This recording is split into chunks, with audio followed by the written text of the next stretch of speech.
Man, oh man, is it fucking hot in here, bro. Is it fucking hot in here? What's the old saying, man? What's the old saying? Let me pull out an old saying from JD's bag of gimmicks. A picture is worth 1,000 words. Monday Night Raw. Monday Night Raw, and the talking point coming out of really awful wrestling was the sight of the monster in the bank. Might as well call him the fucking pussy in the bank at this point, because he ain't no fucking monster. Braun Strowman overturning a portable toilet. A portable toilet. Inside this portable toilet was the remains of a former Universal Champion in Kevin Owens. Now, to you that may sound like a big deal. Former Universal Champion in Kevin Owens, right? Now, if I'm looking at Kevin Owens and he comes to me and says, yeah, for a job interview.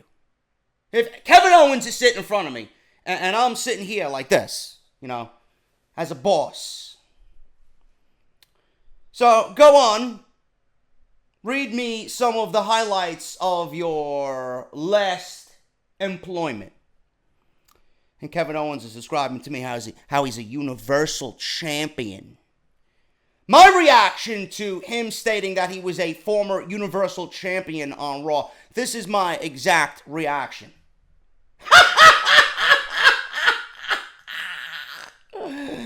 Yeah, Veronica, honey, bring in the next fucking client, please. Get this fucking clown out of here. Next! Universal Champion. Get the fuck out of here, man. Yeah, I'm supposed to be real impressed by a fucking title that you could find in fucking aisle 4 down the fucking kid fucking fruit snacks. Fuck out of here. Yeah, it'll be right on the shelf next to the fucking Scooby-Doo fucking fruit snacks. Fuck out of here, man. Anyway, the remains of whatever is left of Kevin Owens' career was in this portable toilet. So Braun Strowman shoves the toilet off the fucking stage. Shoves the toilet off the stage. You got fucking personnel and management over there, and you got WWE officials attending to him as if he's fucking hurt. He's got this blue liquid all over him. It's like WWE is intentionally trying to tell everybody, by this segment alone, yeah, it's a fun time. It's a fun time. Why, I watch this and I think, wow, Monday Night Raw is really trying to kind of troll you all. The show is trash. And then by WWE shoving a portable fucking toilet off the stage, they're trying to tell you that, listen, our show is shit. Our show is shit. And this is what people were talking about all over social media. Instagram, WWE even fucking made a meme about it. And you had all these fucking still shots of Braun Strowman shoving a fucking portable toilet off the stage with a former champion, a world-class athlete, and Kevin Owens inside with fucking blue liquid all over him. If I want to have fucking fun, there's many more things I could do to have fun. I could watch Seinfeld. I could watch Family Guy. I could watch Big Bang Theory. I could watch reruns of fucking Saved by the Bell. This is what people were saying about Raw. Yeah, Raw was fun. Raw was fun. Let me tell you something, motherfucker. And this goes out to every content creator in the YWC. I don't even think half of you are fucking human anymore. And everybody on social media. If you want to have fun, then maybe professional wrestling is not for you.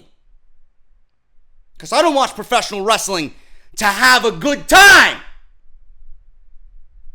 People were saying Raw was fun. Raw, the first hour was a fun show. The ending of Raw was fun. WWE had a great fun atmosphere by sending the crowd home smiling and happy and laughing. They used words like jovial. So now we're talking about Braun Strowman and using the words jovial. We're talking about Monday Night Raw and we're using the words jovial. Is that what I'm understanding? Why don't you ask your fucking sister if she had a jovial time unzipping my fucking pants during the third hour of Monday Night Raw, because that show was complete garbage.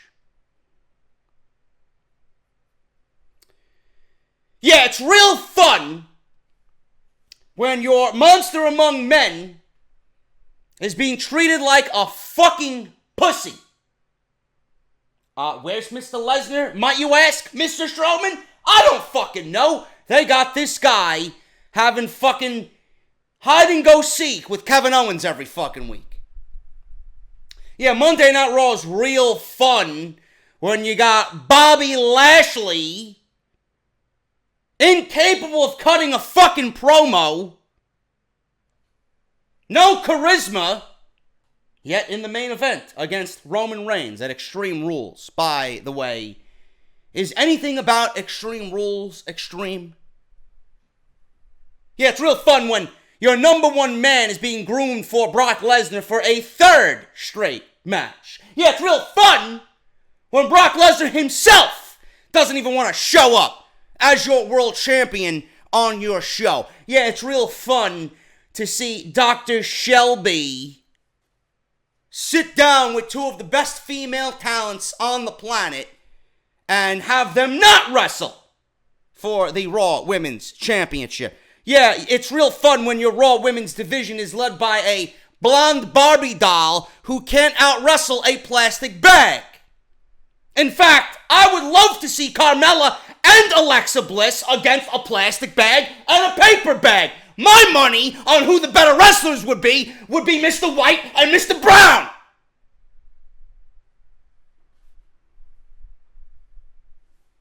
Yeah, it's real fun when your women's division itself is a fucking joke. Yeah, it's real fun when your Raw flagship show has zero tag team division. Yeah, it's real fun when the guy that we do want in Seth Rollins is not vying for the World Championship. Yeah, it's real fun when your show is led by Michael Cole as lead play-by-play commentator. Raw was fun? Raw was fun. I don't know how anybody in this community listens to anybody else. I honestly do not. Raw was fun. Teacups, the fucking horsies and the merry-go-round, the Ferris wheel, even the fucking magic mirrors or the silly mirrors, the fucking funhouse would be more fun than watching Monday Night Raw. I don't watch wrestling to have fun. I watch wrestling to find two athletic specimens go at it in a competition of who is the best. I don't watch wrestling to have a If I want to go watch that, I'll go to a comedy show downtown. Yeah, Raw was fun. Raw is complete garbage. How NBC Universal paid $1 billion for this fucking disease-ridden show. They just love throwing money away. There's no way that anybody on this planet can find anything feasible or positive about this show outside of Seth Rollins. None. Smackdown was no better. Smackdown was no better. And literally, JD, did anything else happen on Monday Night Raw? Fuck no! Fuck no. Smackdown was no better. The nostalgia of Team Hell No is wearing off. It's wearing thin already after 1 week. Exactly like I said it would be. Now, we don't know what's going on with Daniel Bryan. WWE may very well be booking his fucking sayonara tour. His farewell tour. We don't know if he's coming back. We don't know if he's going. He may be in Chicago for all we know. Too bad they just announced Marty Scurll versus Kazuchika Okada. Can you imagine if it was Daniel Bryan showing up as a mystery opponent for Okada? Maybe they're saving Kenny Omega, a mystery opponent. Imagine that. I don't want to get your hopes up, but I think Daniel Bryan's going to end up resigning. But WWE right now is booking Daniel Bryan as if he's going away and never coming back. Team Hell No, their first match in 5 years. Boredom. Everybody outside Daniel Bryan was okay. But that one big red mayoral machine known as Glenn Jacobs is on TV in the main event of 2018. Yet we can't get an Andrade Cien Almas on Smackdown Live. Hasn't been seen since May, or the middle of May 16th, or whatever the fucking date was. It's a real great job you're doing there, Vince. It's a real great job. What are you saving him for? What are you saving Almas for? Is he even going to be on TV? I guarantee you at this point, we'll see fucking Alberto Del Rio back on TV as their Latin American star over Andrade Cien Almas. What are you waiting for, Vince? You waiting for Rey Mysterio to come back and have a big feud as his first feud with Rey? Ray? Or maybe you don't like international superstars altogether. Maybe Vince McMahon is a closet fucking racist. Maybe he just hates NXT. Gotta be a reason. Gotta be a reason. And no, these fucking educated goons who have podcasts and think they are big king shit in the community. Yeah, if WWE can have plans for James Ellsworth week after week after week after week, and they don't have plans for Andrade Cien Almas, then who is to fucking blame here? Who is to blame? Is it being done because, they're saving him? Or is this WWE killing something that was brought to prominence in NXT? Let the conspiracy theories begin. The nostalgia act, the novelty act of Team Hell No has already worn thin. I don't want to see it anymore. Yet we have 2 more weeks left. We got 1 more Smackdown, and we have Extreme Rules. And then the week after. God only knows that WWE has a fucking match at SummerSlam planned between Kane and Daniel Bryan.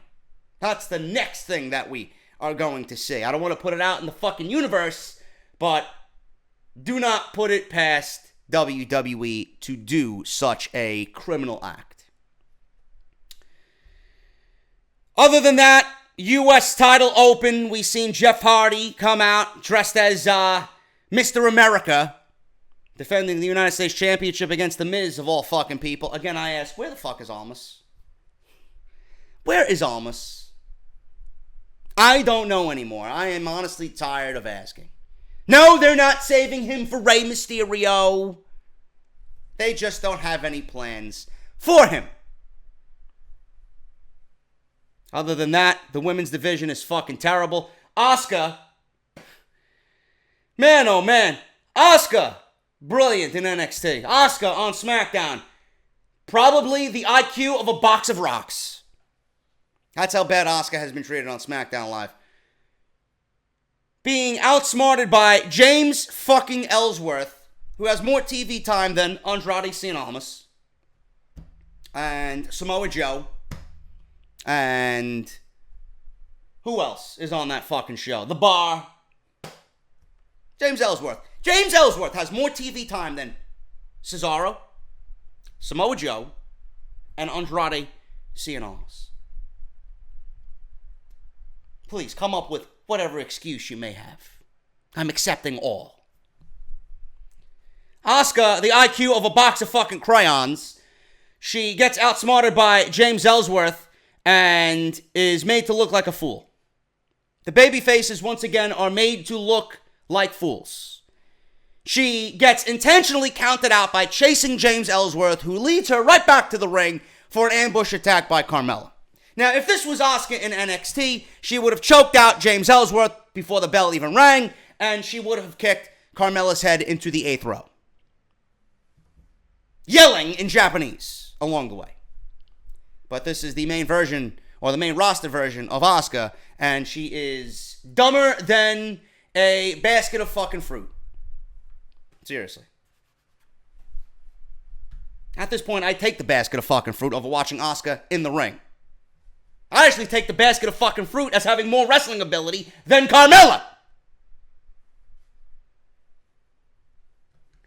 Anyway, Smackdown was awful. Smackdown was terrible. There was literally nothing on that show. I think the only redeeming thing on that show right now is Becky Lynch. I think the only thing redeeming on SmackDown Live is Becky Lynch at this point. That is fucking sad. That is absolutely fucking sad. That Becky Lynch is the best thing. And I'm not taking anything away from Becky Lynch. I love me some Becky Lynch, but I mean, all the promise that show has, and that is what they're producing the last 3 weeks. Man, what is with Extreme Rules? People looking at the card, it's not half bad. It's not half bad. Now, if I wasn't being invited to Extreme Rules, I would never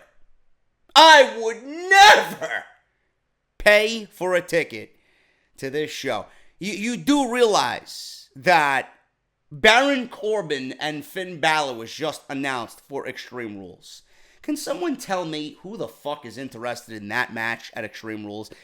Do any of these matches have Extreme Rules added on top of it outside of Nia Jax and Alexa Bliss? What is so extreme about Extreme Rules? WWE shows this highlight package with The Miz. Yeah, you want me to explain Extreme Rules in 30 seconds. And then they show a bunch of fucking chaos. People going through tables, chairs, kendo sticks, fucking Braun Strowman, fucking shoving shit off the stage. The highlight package for the Extreme Rules pay-per-view is actually going to be more extreme than the pay-per-view itself. And I will go over this as we get closer. I think they need to rid themselves of this pay-per-view. There's nothing about Extreme Rules that is extreme. And nothing about the month of July is extreme. People want to be on the beach. People want to be under a palm tree. People want sun glaring in their face. People want a cold beverage on a hot summer day. Who the fuck is asking for Extreme Rules? Why aren't we getting Bash at the Beach? Or the Great American Bash? The fuck is this shit, Extreme Rules? If you're not going to cater to Extreme Rules, then end it. Yeah, Finn Balor. Smiley Finn versus Baron Corbin in Extreme Rules, right? Yeah, that's real fucking extreme. Moving on to a real fucking program. NXT. Johnny Gargano and Tommaso Ciampa. New developments with both men. Apparently Johnny Wrestling is gone. Johnny Wrestling is dead. Johnny Wrestling is no more. The inner beast has been awoken in Johnny Gargano. If you have to defeat evil, you yourself must channel your inner evil. So Johnny Gargano is channeling his inner darkness right now to challenge, or at least match, Tommaso Ciampa. But before he does that, Tommaso Ciampa is getting a NXT Championship title match in 3 weeks. That will be at the first set of new TV tapings. And if I'm a betting man, I'm going to say that Aleister Black is not going to drop the title to Tommaso Ciampa yet. I booked it on my NXT review that Gargano is going to get involved. He's either going to jump Ciampa from behind or do something to fuck the match up. Whether he's going to intentionally get involved and just cost Ciampa during the climax of the match or something along those lines. Something. Or the match is not even going to begin. William Regal is going to get so fucking pissed off to a point where he wants to teach Johnny a lesson. He has to play by the rules. He's got to be a good Johnny boy. He can't be Johnny be bad. He's got to be good. So, I booked it as William Regal's going to teach him a lesson. He's going to put him in the match. Aleister Black versus Tommaso Ciampa, rematch at Brooklyn. Takeover. Gargano, the special guest referee. If Gargano gets involved again, he loses his job. NXT, gone. Raw, gone. Smackdown, gone. WWE, you're completely unemployed. No way of ever coming back if you fuck this match up. Tommaso Ciampa, same deal. I don't want either one of you laying a hand on one another. If Tommaso Ciampa gets involved with Johnny Gargano, he himself is terminated completely. At this point, you're going to pretty much play and factor in the 1997 SummerSlam scenario. You're going to plug in Aleister Black as The Undertaker. You're going to plug in Johnny Gargano as HBK. And you're going to plug in Tommaso Ciampa as Bret Hart. Follow the yellow brick road, my friends. It isn't that difficult to figure out what would happen next. Book it the same exact way.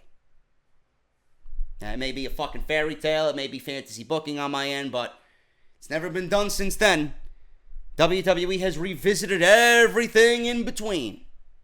Why not do that? This calls for it.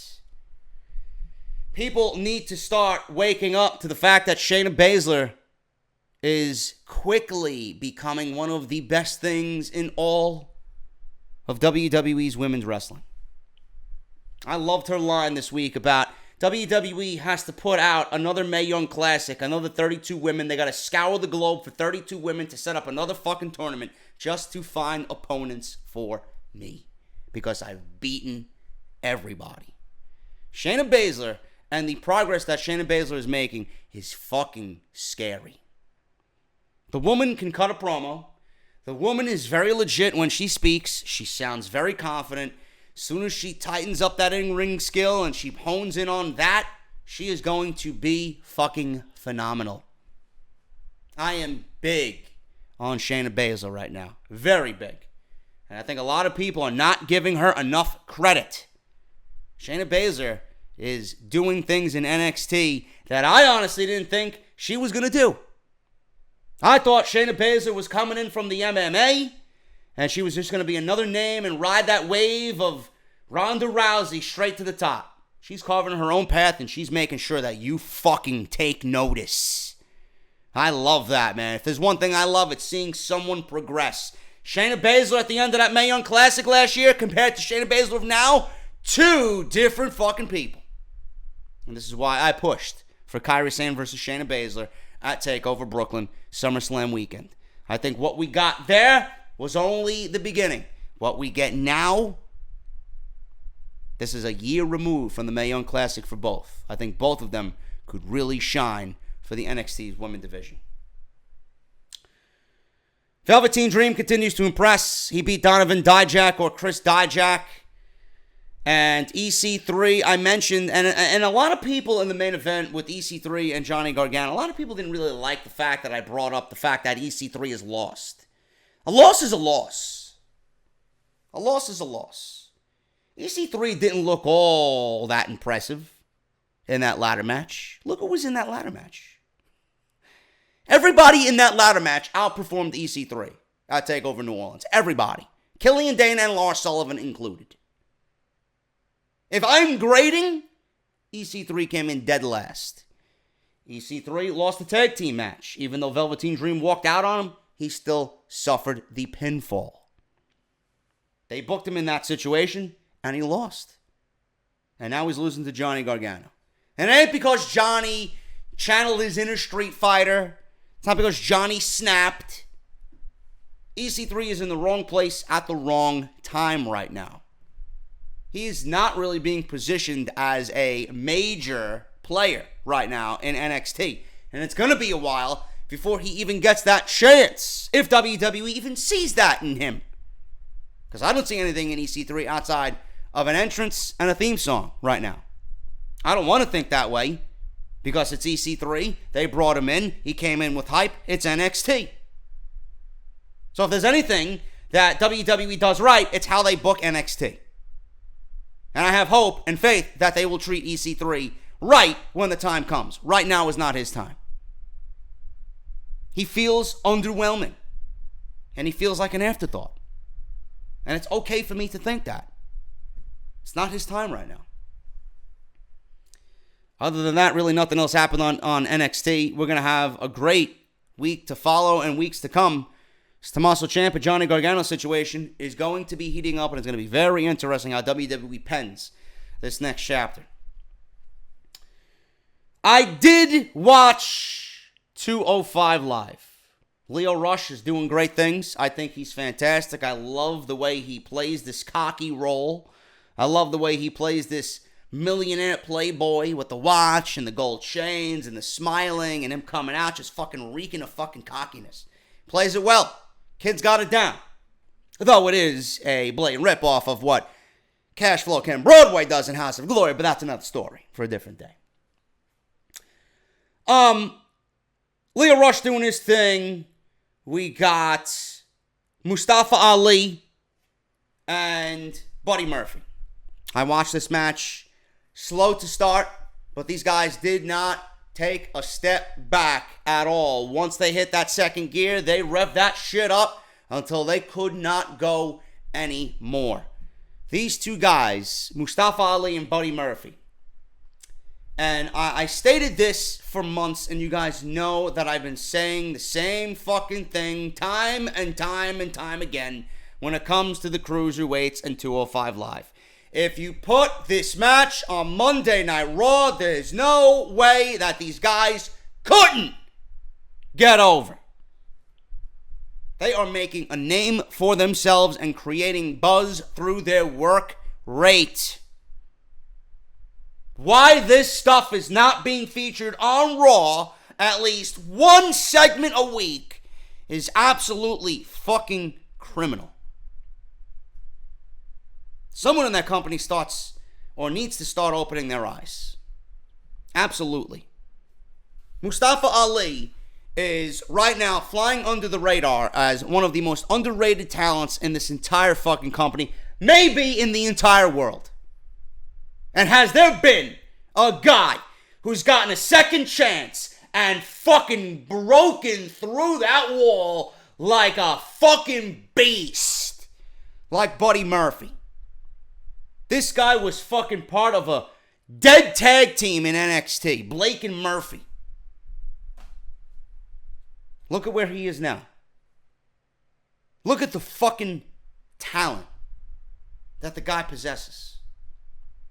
This guy was dead to rights with nowhere to go. They seen the guy had talent. They gave him a shot on 205 Live, and he is reaping the fucking benefits of in-ring work and getting over by what he's doing in the ring and how good he is. If these two guys are doing anything, they're showing you that A, 205 Live is a show that you need to be on. B, it's a show you need to watch. C, the Cruiserweights are making fucking noise. You didn't want anything to do with us. Now everybody's singing our praises.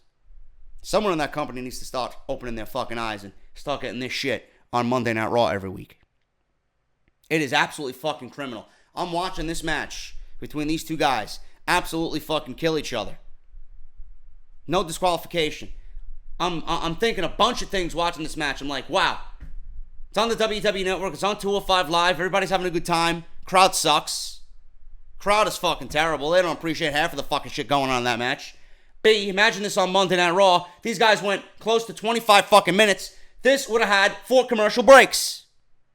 We were lucky we got it on the WWE Network. If it was on Raw, easily 4 commercial breaks in between that match.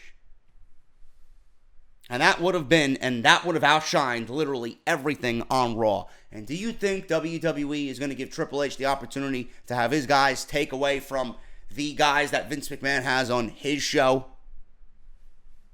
Cruiserweights need to start being booked on Raw with matches like that. The Cruiserweight title needs to start becoming spotlighted on Monday Night Raw.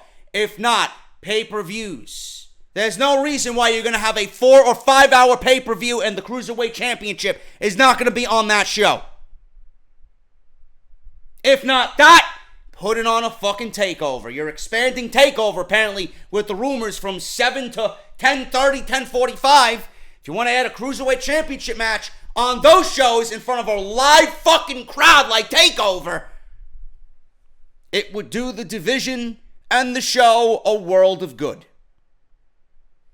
That match was fucking fantastic. In fact, I'm going to go back and watch it because I know I didn't digest everything that those guys did. They are getting over by work rate alone. Mustafa Ali and Buddy Murphy are showing you that they are two of the very best talents that this company has. 205 pounds and under. Hello? You don't want to skip on us cruiserweights anymore. That's the fucking quote of 205 Live. That is the statement that they are making moving forward.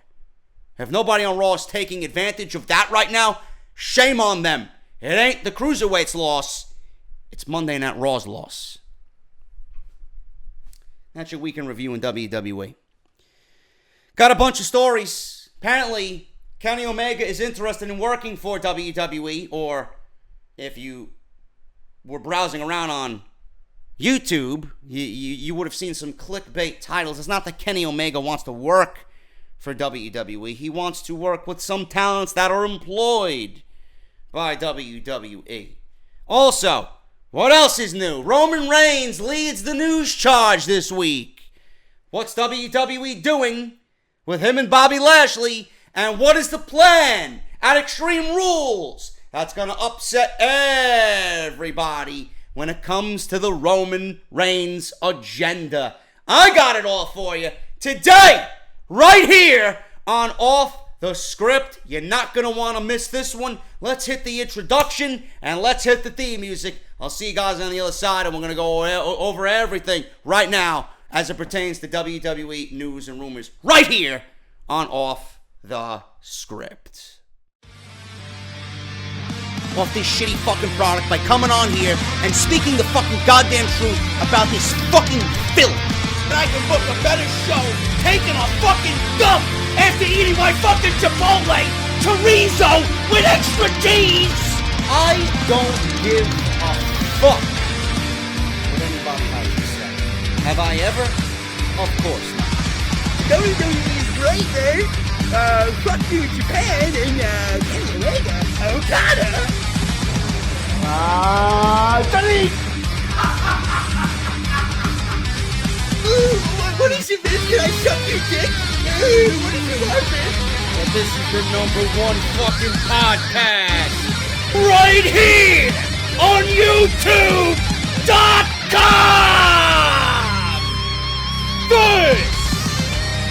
This is Off the Script.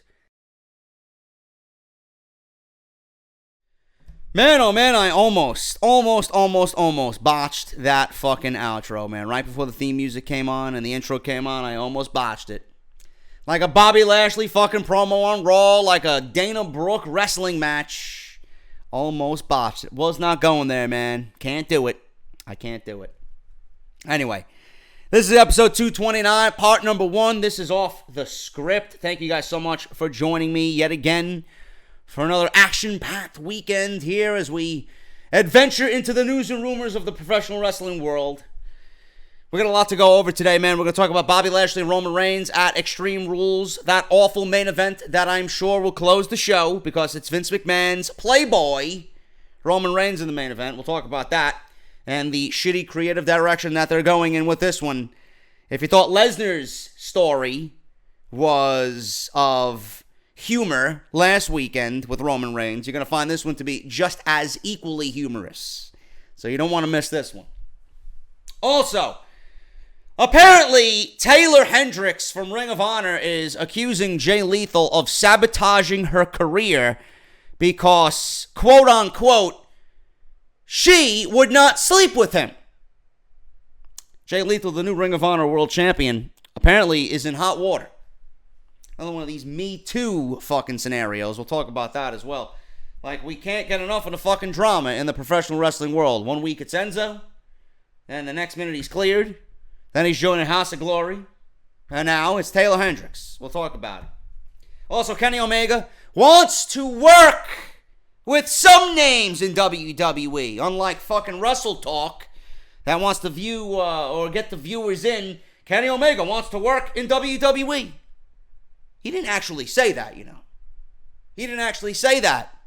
He says he wants to work with some names, but he doesn't want to work in the WWE. We don't know if he will be in the WWE. It will probably be wise of him to stay out of Stamford, Connecticut. Who the fuck knows, man? We're going to go over all that stuff today right here on Off the Script, plus much, much more. So strap in, grab a beverage. It's going to be a good one. A few things I want to go over, man. Number one, I am proud to say that my brother has just completed a new track called Badge of Honor. And I will be debuting the song possibly this weekend, if not next weekend for sure, before I go to Pittsburgh. So you guys are going to want to hear this. It's going to be great. Another 6-minute classic by the mastermind of Legionary. So we'll be promoting that hopefully by the end of this weekend, if not next weekend for sure. Speaking of Pittsburgh, I will be in Pittsburgh for Extreme Rules. I'm flying out, terrified of flying. But I am ensured that the flight to Pittsburgh is a hop, skip, and a jump away. It's literally like an hour and 20 minutes, hour and 30 minutes tops. So it can't be that fucking bad. I'll just watch a NXT TV taping or something. I don't know. We'll figure it out, but I'll be in Pittsburgh Saturday. We're going to be having dinner at Las Vegas Mexican Restaurant. 2 listeners of Off the Script are going to be chosen at random. If you guys are going to be there, please RSVP down below. Top of the comment section, pinned. The event page is linked there. So if you guys are going to be in Pittsburgh, if you're going to be attending Extreme Rules and you're going to be in and around the area, come on out. I'm having a live Off the Script. I'm going to be there with Shane Douglas. We're going to have some drink specials. We're going to have some food specials. We're going to do a live Q&A. We're going to do a live preview and predictions. It's going to be fucking awesome. Thank you guys so much for all that. Please RSVP if you guys will be attending Extreme Rules. I'm going to be in Pittsburgh. It's going to be taking place at Terrace on 5th, right above Buford's Kitchen, right across from the PPG Paints Arena. Should be a good time for sure. I hope to see a lot of you guys out there.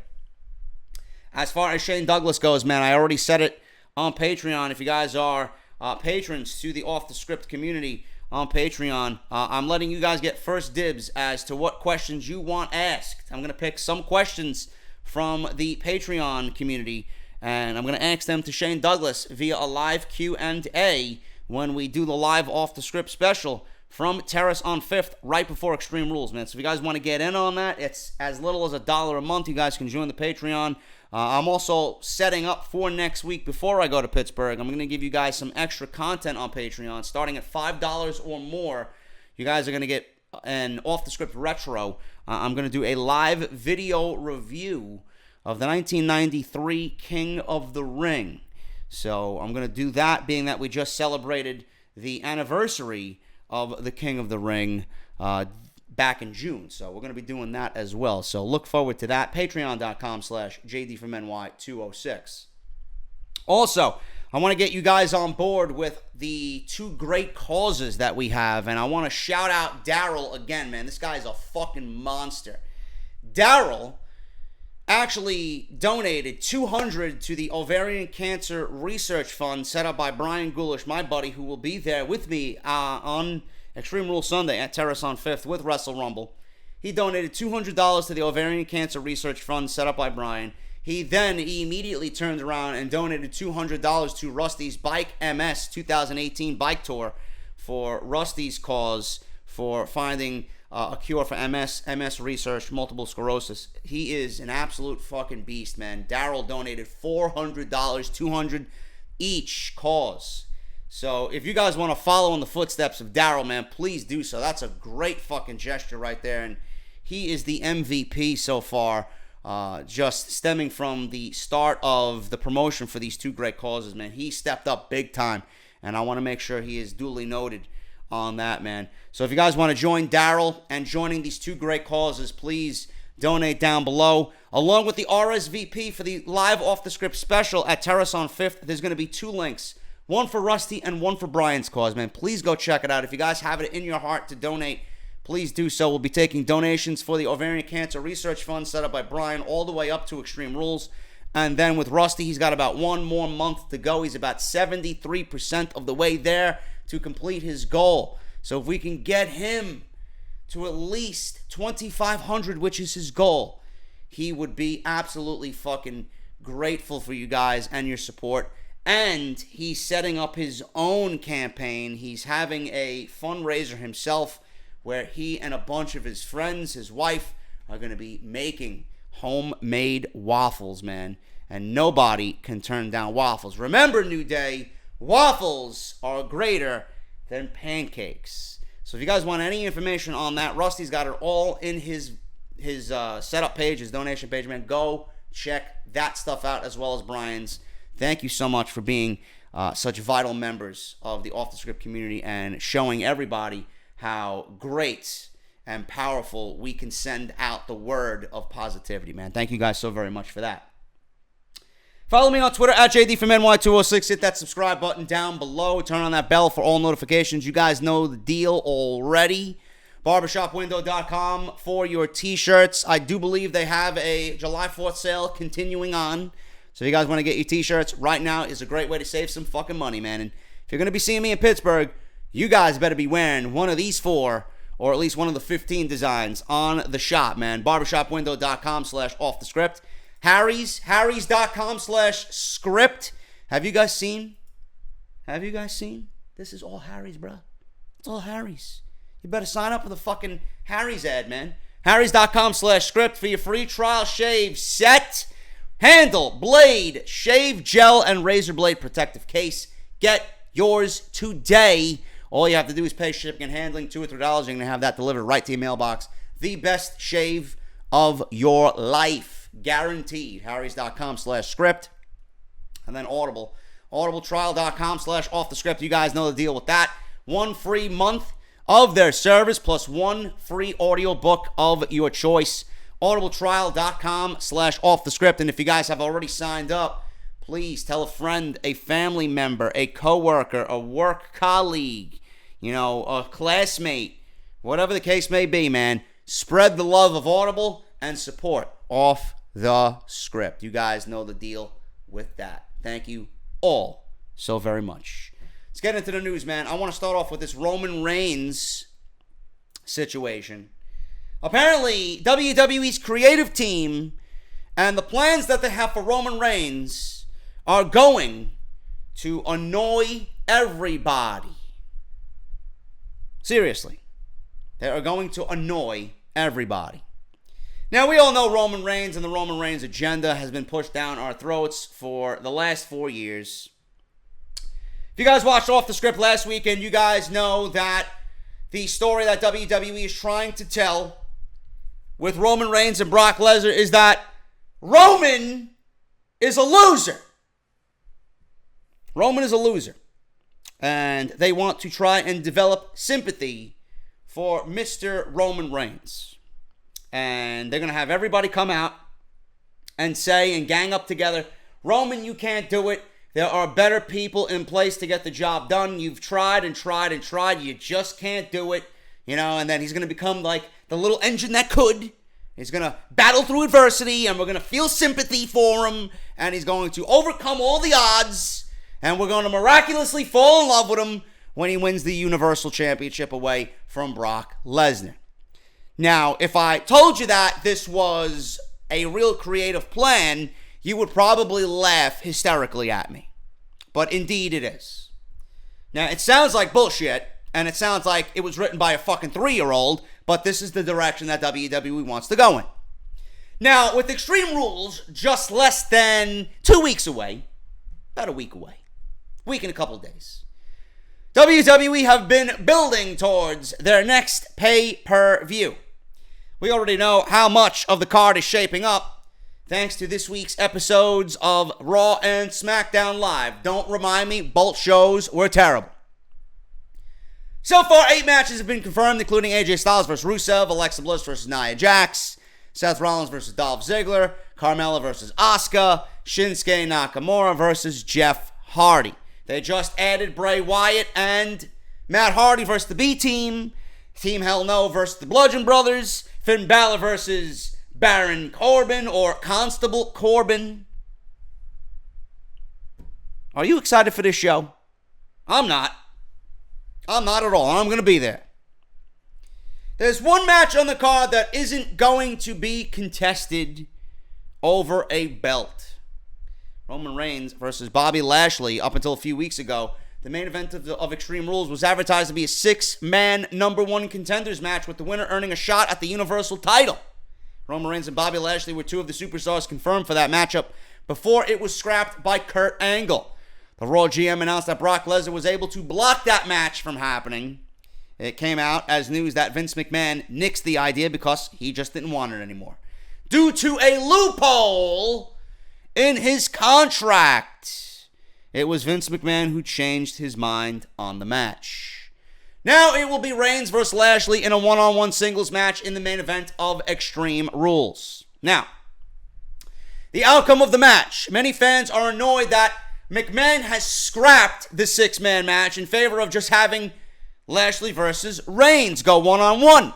And the rumored outcome will probably make them even more upset.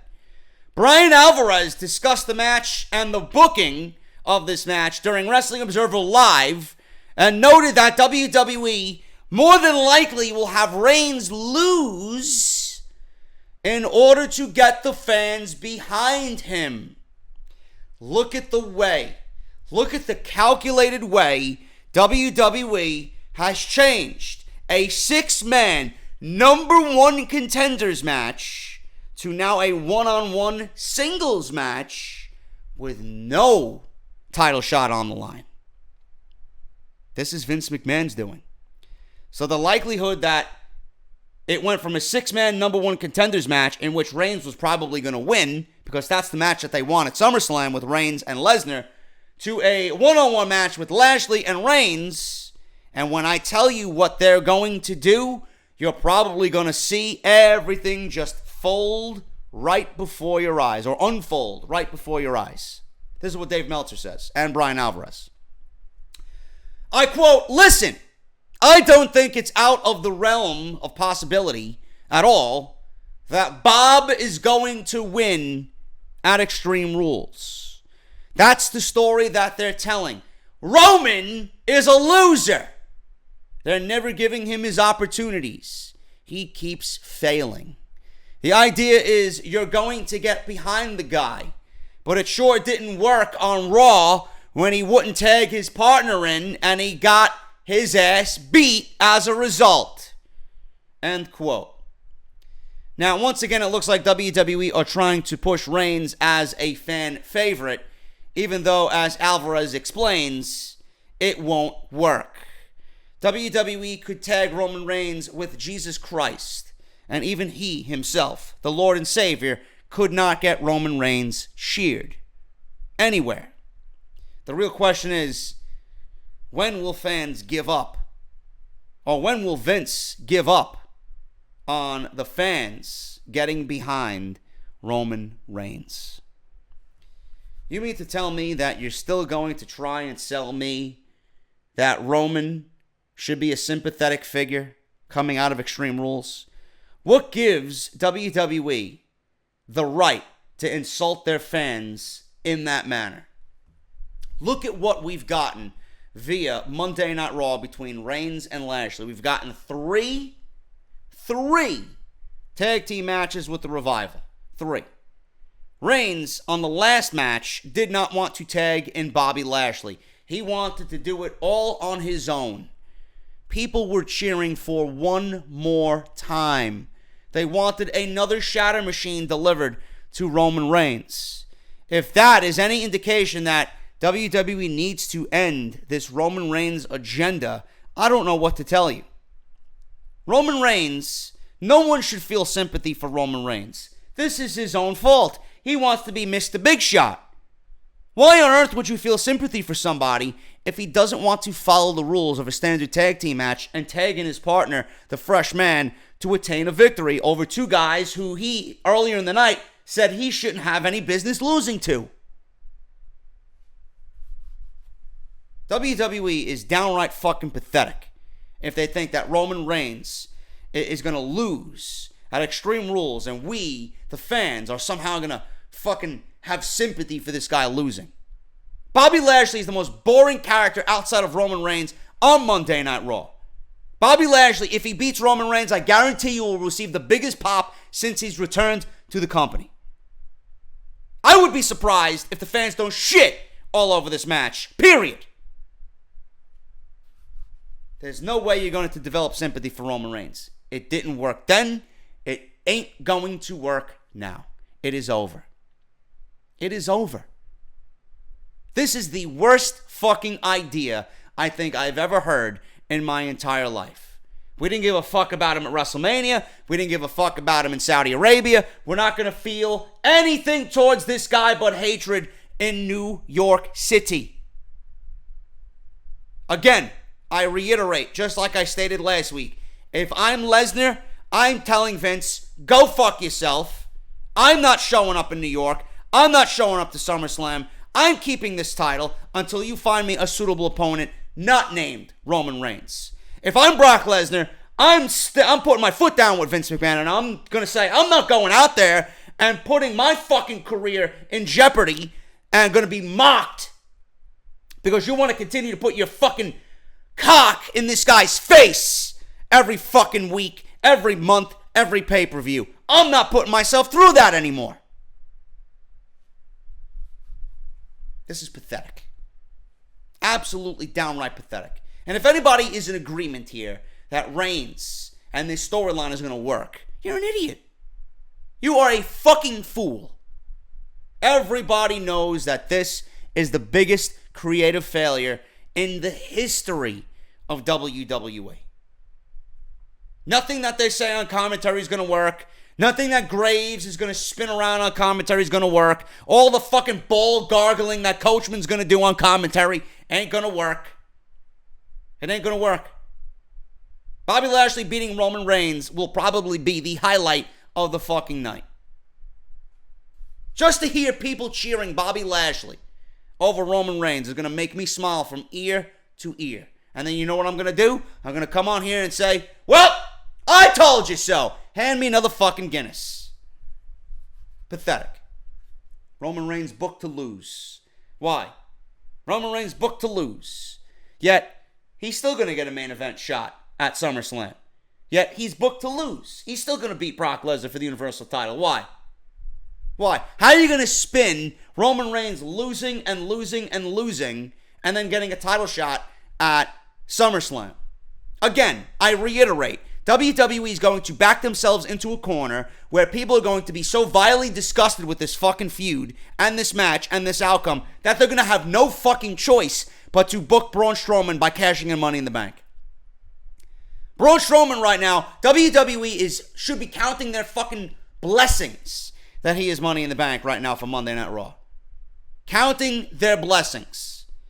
He is such an ace in the hole at this point that they don't even realize that they have an easy out. They are going to force the devil's hand at SummerSlam. There is no way you're going to allow Roman Reigns to walk out of the Barclays Center with the Universal Championship. There's no way. There's no way. You want a fucking NWO Hulk Hogan type fucking scenario with trash being thrown in the ring, then you avoid Roman Reigns winning the title, period. And you do exactly what I've been stating for months, years. Turn this guy heel. Turn Roman heel. I don't know how a businessman like Vince McMahon cannot see that there will be no difference in Roman Reigns as far as money making goes.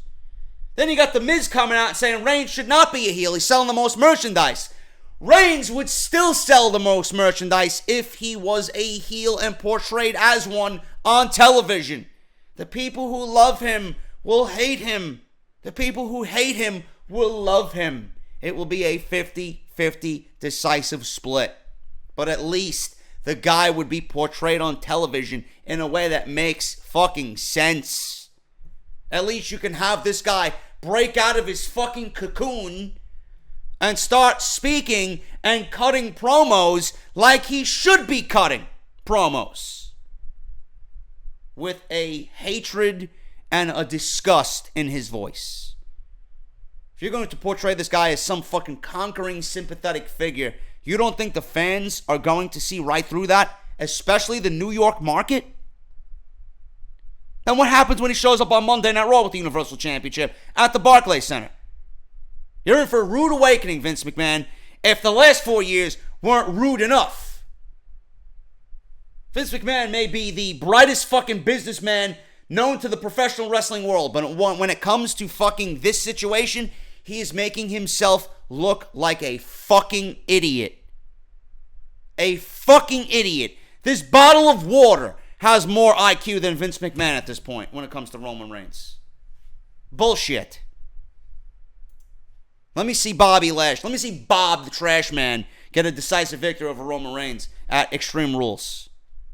Guarantee you, people will be smiling from ear to ear that Roman lost. There's not going to be any sympathy. It's only going to be fucking cheering and happiness that Roman lost another match.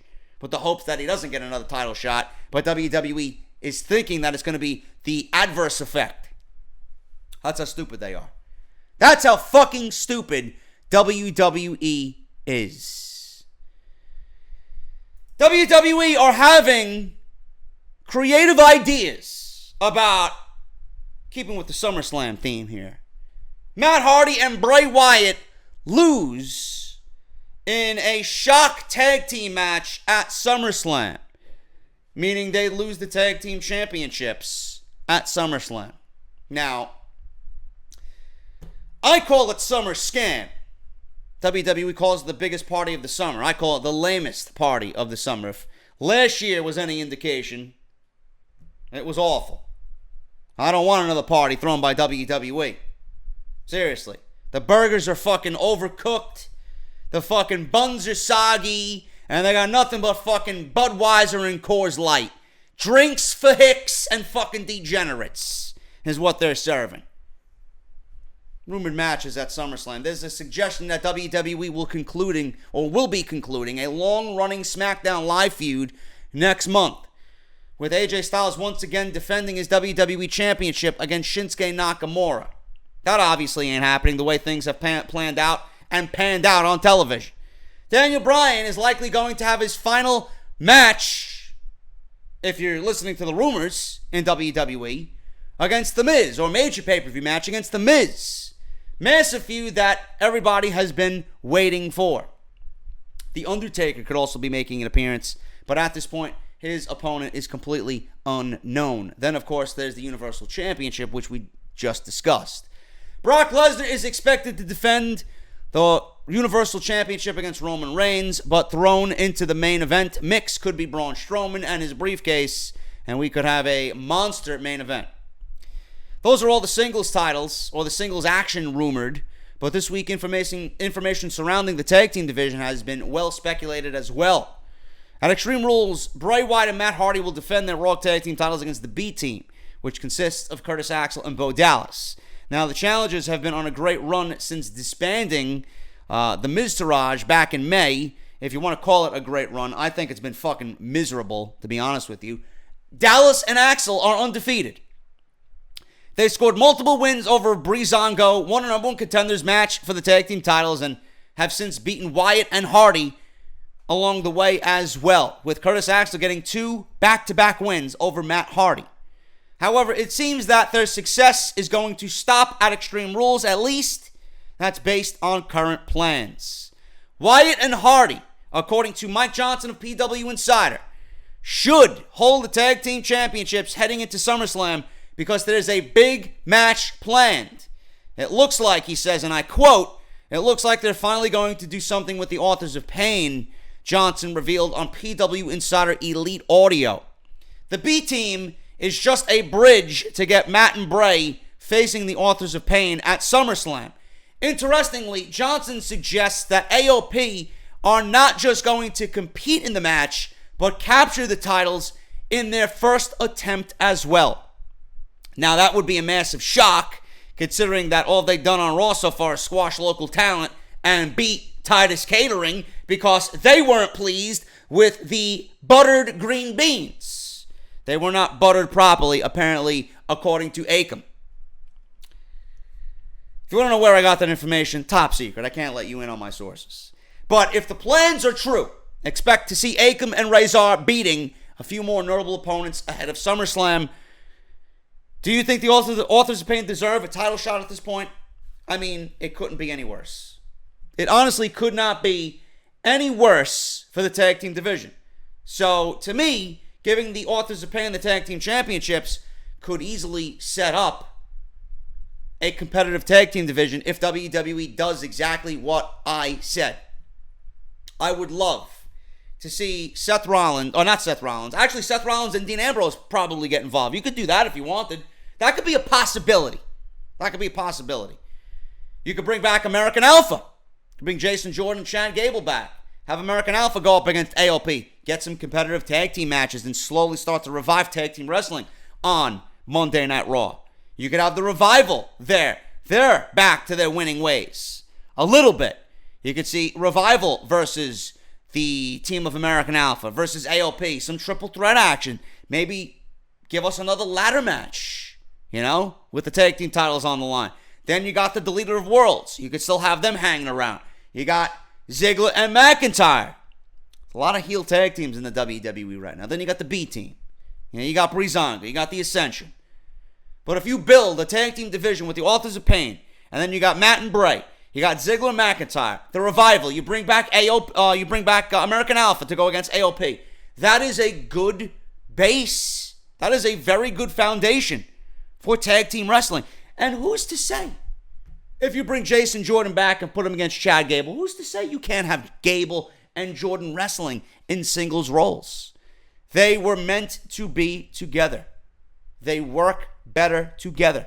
On top of that, they are two superior athletes in their own right. You want to rebuild the tag team division? That's what you do. You want to fuck around with Rollins and Ambrose again? By all means. It could be a one-off, a two-off, whatever. But WWE has all the tools in the world to make this a competitive division. I don't want to see these guys holding the titles and not having any real competition. It would get boring real fast. I think that's a great fucking idea. Jason Jordan rumored to probably be coming back to help Rollins with his match against Ziggler at Extreme Rules. I don't want that. I don't want that at all. I want Jordan back with Gable. Gable right now is a lost fucking soul on Monday Night Raw. Gable ain't going nowhere. You see, if I'm a businessman, I'm maximizing my talent. I am utilizing my talent to the utmost of their ability. You're going to waste Gable? You're going to bring Jordan back and he's going to be floating around? What is he going to be doing in the mid-card on Monday Night Raw? That isn't being done right now. Nothing.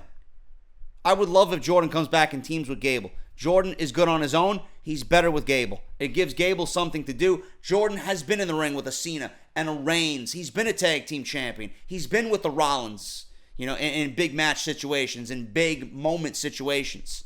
Get Gable in on that. Let Gable feed off some of Jason Jordan's success now. I think that's a fantastic idea.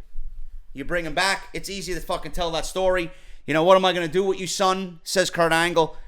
Jason Jordan brings up the idea, well, it's nice to see Chad Gable back on Monday Night Raw. Let's get American Alpha back together. Me and Rollins had a good run. We just didn't gel. Let's get American Alpha back together. Let's show them that tag team wrestling is still alive here on Monday Night Raw. Boom. Done. I like the idea. Let me know what you guys think about that, but AOP winning the tag team titles, I'm all for that. There's a reason why you brought them to Monday Night Raw. They are not just some B-level tag team. These guys are fucking dominant. So you must book them the same way that they were booked on NXT. It's not that difficult. Not that difficult whatsoever. Moving on here, man. I got more news on Kenny Omega. I am tired of hearing the Omega, the Young Bucks, the Cody Rhodes situation, and all of them going to WWE. I am tired of it. We all know the best thing for them is to not go to WWE.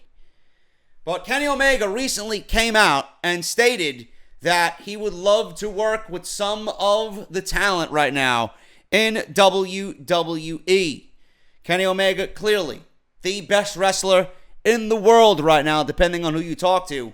And right now, he's the biggest wrestler in the world not working for WWE. And there's been speculation for months, and it will continue to heat up, about him possibly joining the company in 2019. Recent speculation has suggested that WWE will go hard after Cody Rhodes, the Young Bucks, and the current IWGP Heavyweight Champion himself, Kenny Omega, by offering them big money to join the company. While promoting New Japan's G1 special in San Francisco on Jim Ross's latest podcast, Omega talked about the possibility of signing up with the WWE in the near future. Speaking of Kenny Omega, I did see the trailer for Fire Pro Wrestling featuring the New Japan Pro Wrestling roster. I will be getting that for the PlayStation 4. If you guys were wondering, JD, what's your stance on the Fire Pro Wrestling PlayStation 4 title? I'll be all over it. Don't worry. We're definitely going to have some fun with that. Now, via Cage Side Seats, it was said that he would be excited about working in WWE because of superstars in the company that he is excited to work with. He said, and I quote, "When I think about the possibilities and stuff like that, it does get me excited." I wonder what that means. Every promotion has so many good guys, there's no way I would have a bad time going almost anywhere because the depth to the talent is so deep. WWE right now has a very great collection of talent. I would feel like it's a missed opportunity if I couldn't work with some of them at some point. End quote. So it seems at some point or another, Omega wants to join the WWE, if you're looking at it that way, in order to compete against some of their talent, which can only mean good things for everyone watching the product. Now, as for who he would like to face in WWE, it should come to no surprise to anybody who he mentioned, because he's mentioned these names before. Now, the IWGP Heavyweight Champion had two specific names in mind. Seth Rollins. Seth Rollins, remember, back in January, when the Royal Rumble was happening, where Kenny Omega was rumored to be before he signed the New Japan contract extension. This was, I believe, in 2016? Or if it was 17. I'm not sure. I think it was 17.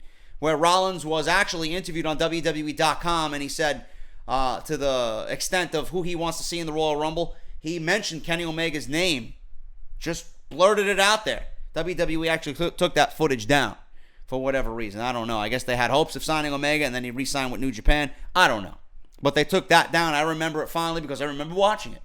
So Rollins obviously wants a piece of Omega. Omega wants a piece of Rollins, I'm sure, especially seeing Rollins right now is doing the best work of his entire career with the Intercontinental Championship and whoever he's in the ring with. This guy had fucking Match of the Year candidates all over the place so far this year.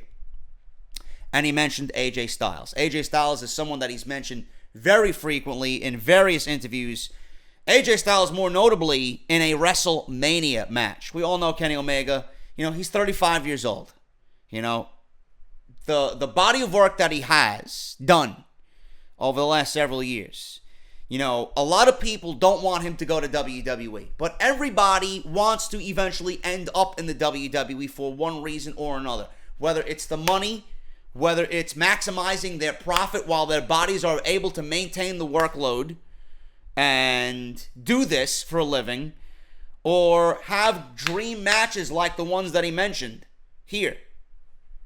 Everybody wants to eventually make it to WWE. Kenny Omega has made it perfectly clear that he wants to wrestle in a WrestleMania main event. If you are someone who loves this business like Kenny Omega, you are not going to bypass a trip to the WWE to get that WrestleMania moment. He is not going to allow that to be the one thing that he does not do in this industry.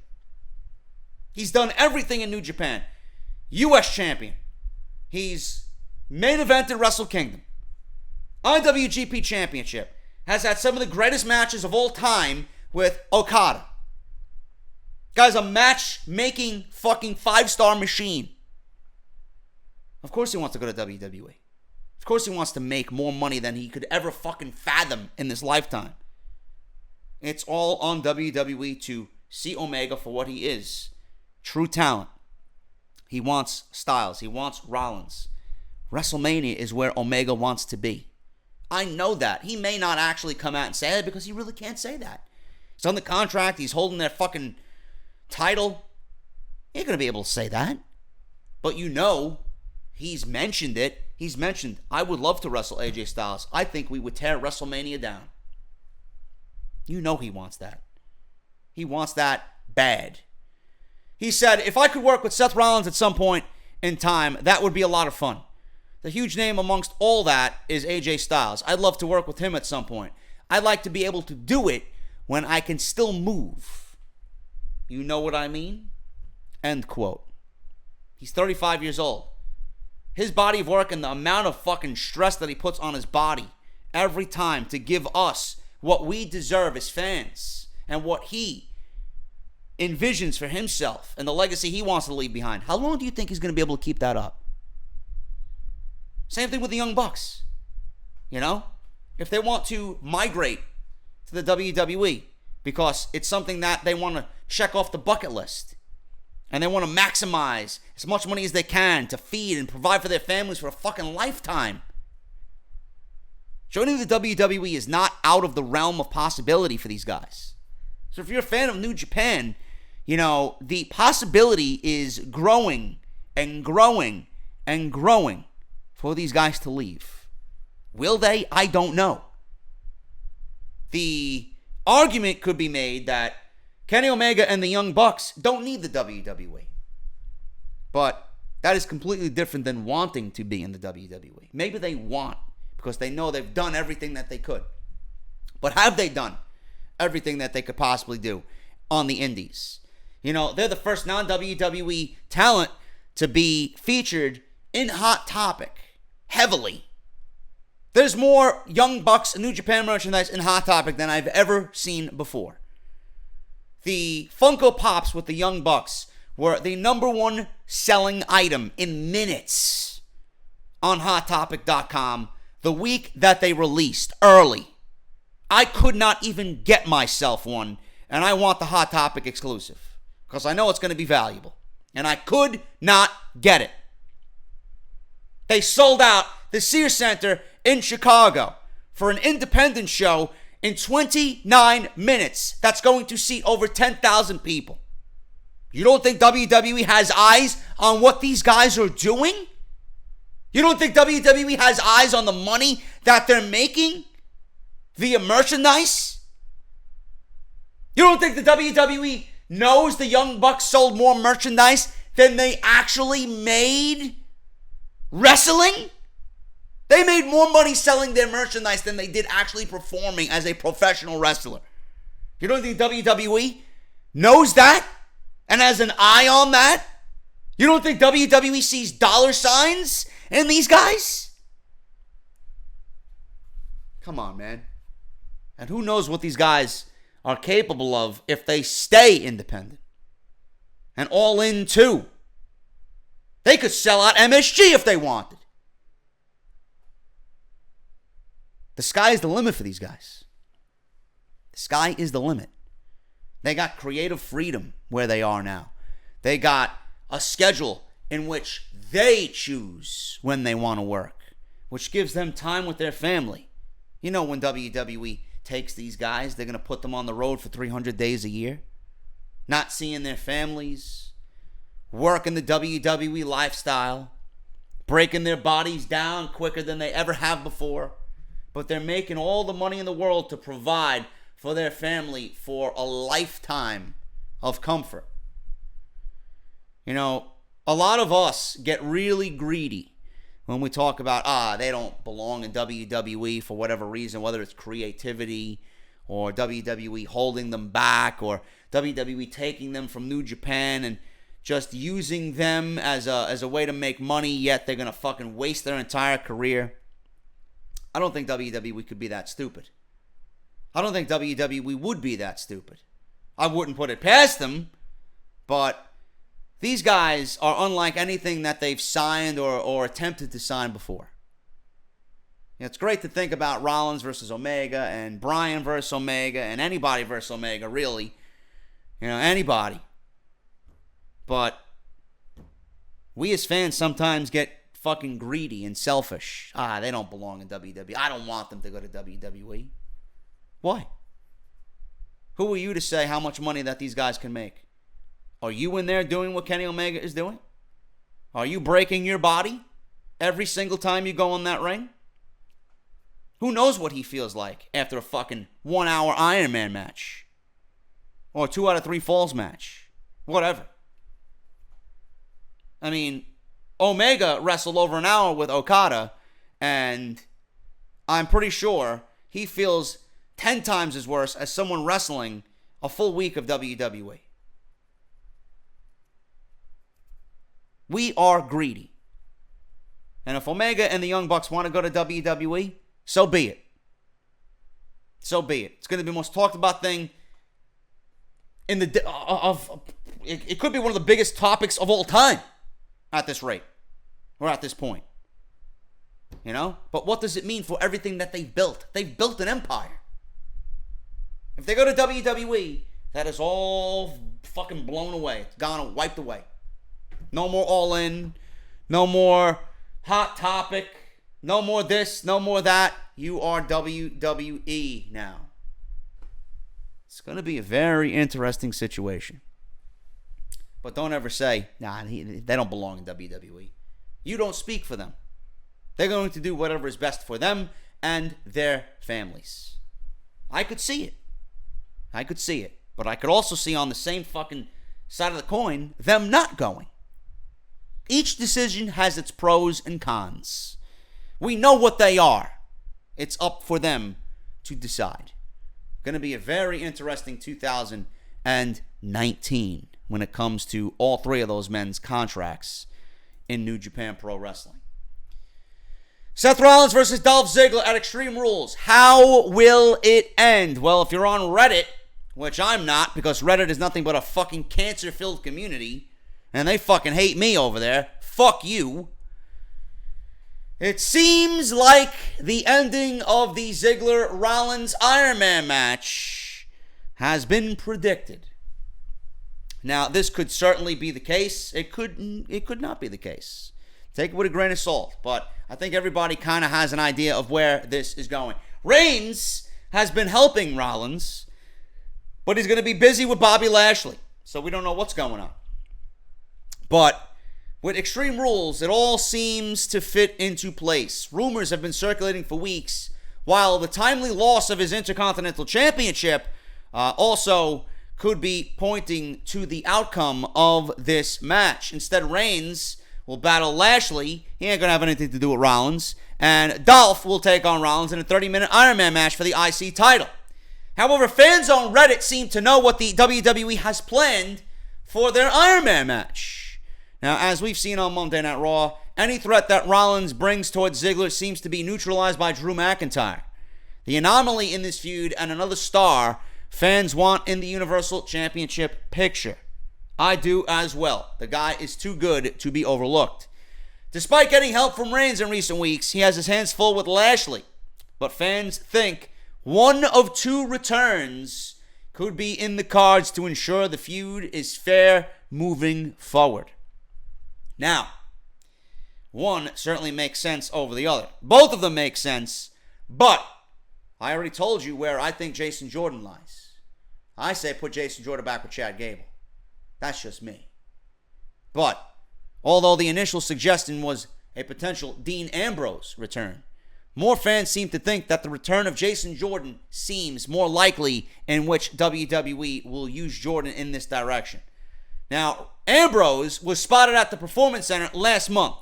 If you're at the Performance Center, that means you are probably getting back into the swing of things, whether it's, rehabilitation or training, working off that ring rust, working out, whatever.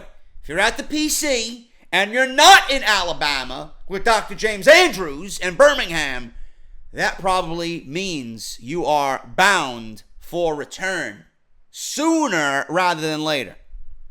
He was at the Performance Center last month, suggesting that he was nearing an in-ring return.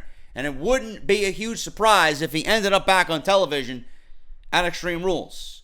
WWE loves a good comeback story. This is what was said on Reddit. I quote, Dean Ambrose, it makes sense because McIntyre will be in Dolph's corner and will interfere.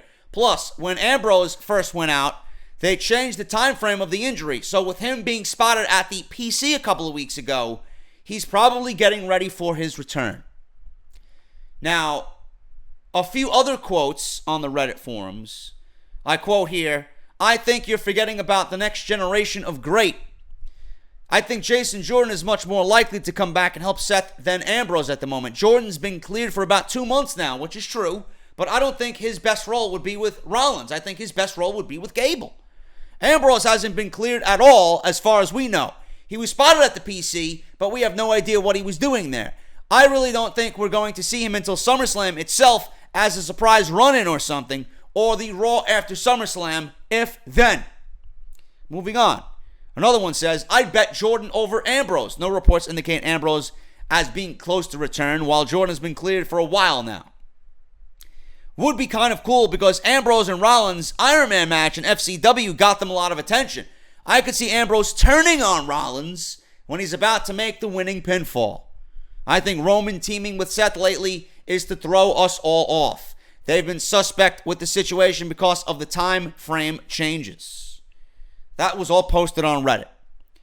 There had also been rumors that the initial storyline, if Ambrose didn't get injured, was that he turned on the Architect and would lead to a WrestleMania match between the pair. That was originally planned for WrestleMania this year. Along with this, it's been speculated that Ambrose will turn heel upon his return and will be a main event player on Raw. Jordan, the former American Alpha member, has been backstage for several weeks now. In his case, it was speculated that Jordan could slot into the possible feud with Angle and Corbin on Raw as well. However, fans seem to think that Jordan could pick up right where he left off in his angle with Rollins before he too suffered an untimely injury. Both options make sense as Rollins' storylines before WrestleMania featured both men. Although fans would prefer it to be Ambrose, having somebody make it a level playing field does make sense for Extreme Rules. I think Ambrose is the right guy.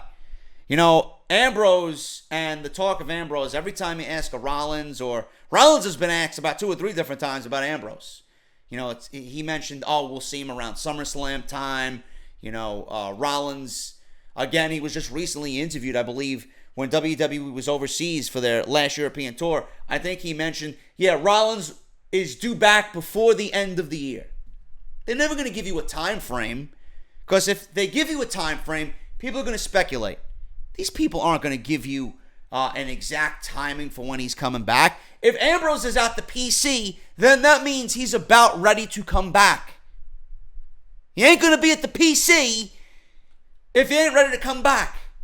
As long as he's not in Birmingham anymore. Now, if he was in Birmingham, that's a different story. More likely to be Jordan. But if Ambrose is at the PC, and this was weeks ago, he may be ready to come back. I hope it's Ambrose. I think that would be great. Rollins and Ambrose versus Ziggler and McIntyre. You play off that for a little bit. Then you can have the untimely fucking heel turn happen. You know? Ambrose kind of befriending him for a little bit. Just playing with him. Yeah, I'm here to help you again, buddy. Let's get this tag team thing going again. And boom. Done. Heel turn. Ambrose goes on to being what we all wanted him to be, and that is a lunatic heel on Monday Night Raw. And with the way Rollins is going right now, a heel Ambrose versus a babyface Rollins, I think would be very, very refreshing for the mid-card on Monday Night Raw. Now, I want to talk about this Taylor Hendrix situation before we get the fuck out of here. I am how many minutes in here? 50 minutes in. We're over an hour. Usually what we do here on Friday. I got no voice left. I don't know if I'm getting sick or if it's allergies or if I'm just fucking tired. I had a very long day today. Not feeling well at all. But Taylor Hendrix claims that her push was canceled for not sleeping with Jay Lethal, who just won the Ring of Honor World Championship. A former Ring of Honor star has put out some serious accusations against the company. Taylor Hendrix, who worked for the company in 2010 and from 2015 to 2017, claims that the reason she was taken off television is because she would not have sex with current Ring of Honor champion Jay Lethal. She said the following on social media. Also, the dude that you're standing up for is the same dude that told me because I didn't sleep with him, they sabotaged me and took me off TV. That being the almighty Jay. Let the hate roll in. My attorney is in an ongoing investigation on this matter, and my support system since the start has not faltered. I will fight for what's right.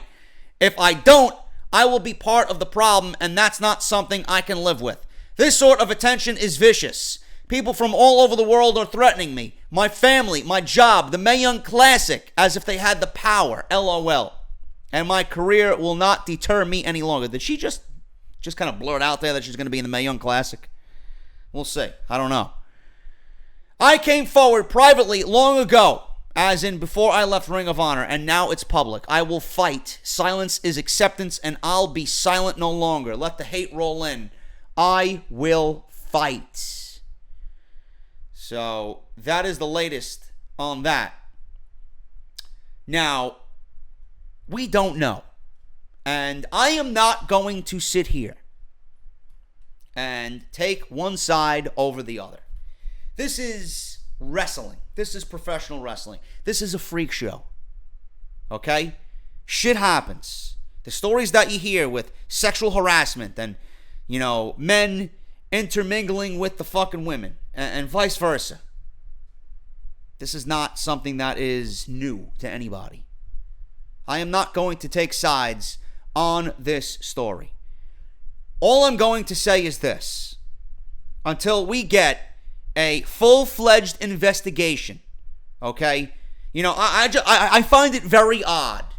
And I'm not taking sides here. I find it very odd that this was not publicly put out there on a social media platform early on like this. Now it's all of a sudden a big deal. Coincidentally, when he just won the Ring of Honor World Championship. I just want to throw that out there. I find how these sticky situations always have like the most perfect fucking timing. I'm not saying that she did this on purpose. I'm just saying the fucking timing of it is off, and it's just bizarre. It really is. Not taking sides. Could this be a real situation? Could this have happened? Absolutely. Absolutely. Is she wrong? No. We didn't hear from Jay Lethal yet. Already people are already claiming, oh, Jay Lethal's a monster. Jay Lethal should be terminated. Jay Lethal should be stripped of the title. Jay Lethal this. He shouldn't be employed with Ring of Honor. You are not Jay Lethal's boss. You don't know jack shit. Go read the fucking tweets to this one tweet that she put out. Go read the messages and the fucking replies to this shit. It would make your eyeballs pop out of your head. People coming to the fucking aid of Taylor Hendrix as if they were there in the situation, in the moment that this supposedly was said.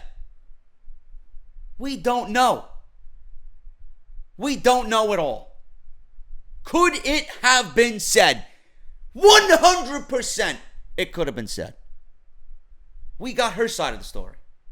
Now, like human fucking beings, we let Ring of Honor conduct its investigation.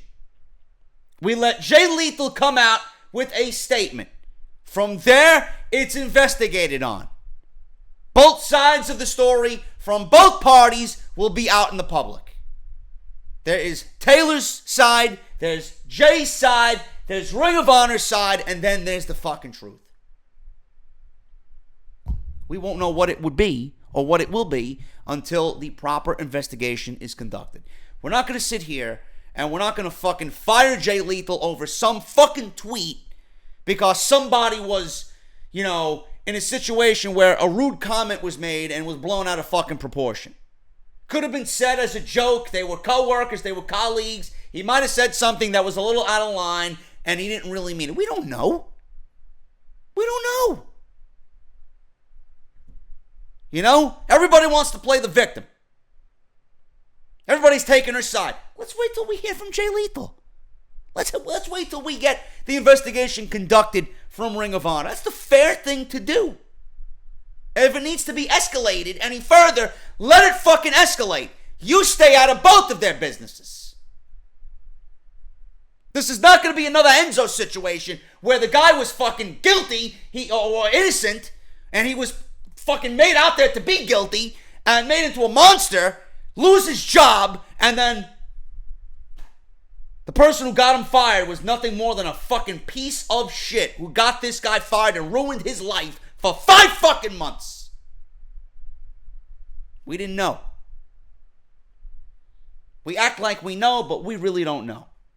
It was in the hands of the police. It was investigated. Enzo was innocent on all charges. He lost his job. Someone ruined a man's life.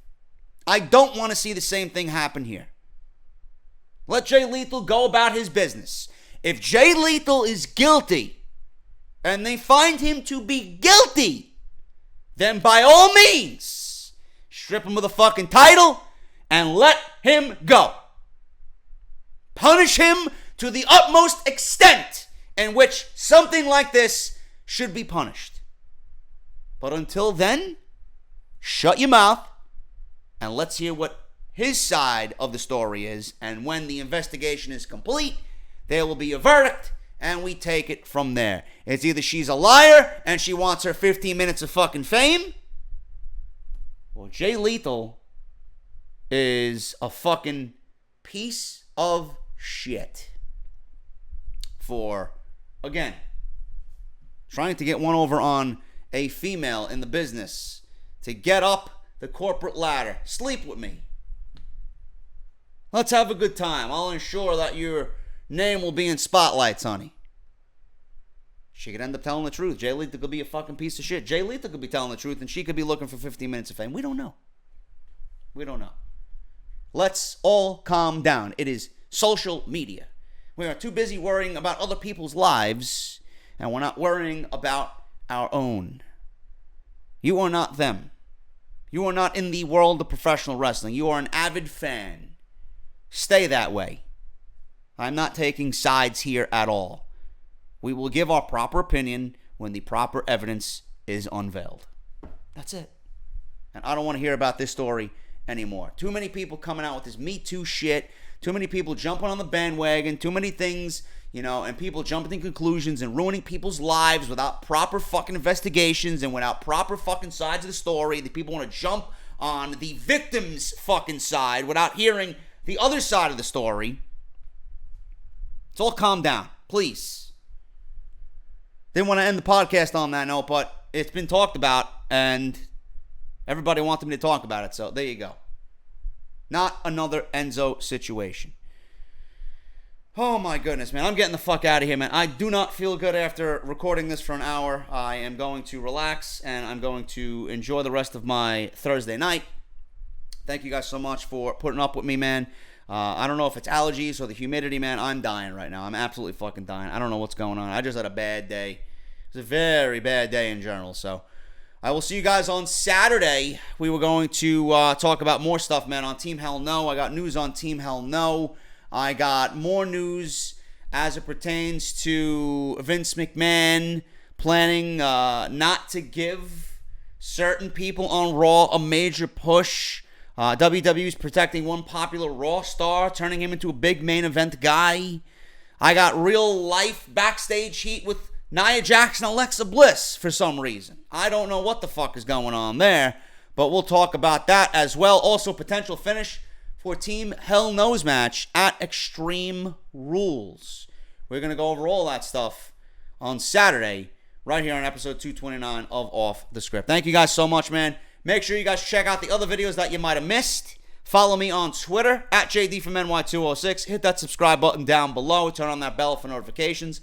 If you guys want to get in on asking Shane Douglas a question for my Extreme Rules Off the Script live podcast from the Terrace on 5th rooftop bar, right across from the PPG Paints Arena where Extreme Rules will be held, please visit my Patreon page, man. Patreon.com/JDFROMNY206. As little as $1 a month will get you access to the forums on there, man. So make sure you guys go and do that as well. Plus exclusive content coming next week as an Off the Script retro will be uploaded.